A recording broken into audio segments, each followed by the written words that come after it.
This test can detect Ebola in blood serum and urine in 20 minutes. If two colored stripes form, as can be seen in the sample on the left, it means the result is positive. This device can then determine the concentration of the virus in the patient's body.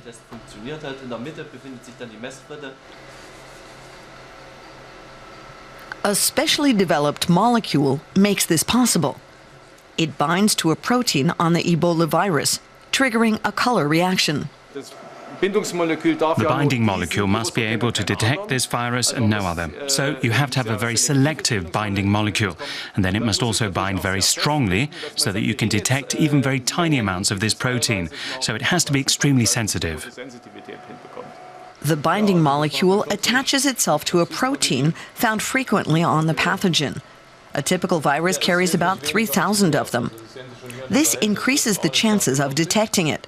But even this method detects Ebola only 3 to 4 days after fever appears. That's why the researchers have further developed their method into this portable test. It's less sensitive, but easier to use.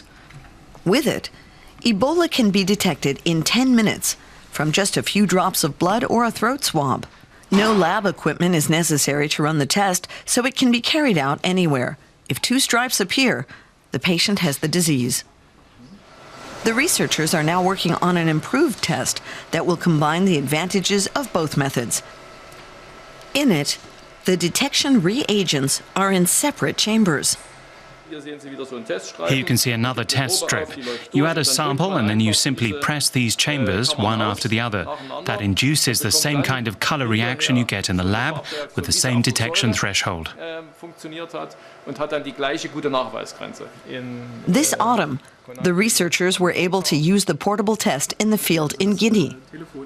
They investigated hundreds of samples from fever sufferers at a quarantine station in a disease-hit area. The test is now being manufactured and is ready for use in West Africa in this and any future outbreaks. There have been Ebola outbreaks every 3 to 4 years, so it makes sense to be better prepared for the next one than we were for the last. We can't control it like they did 30 years ago when they were able to contain the disease. I'm afraid it's becoming endemic in some countries.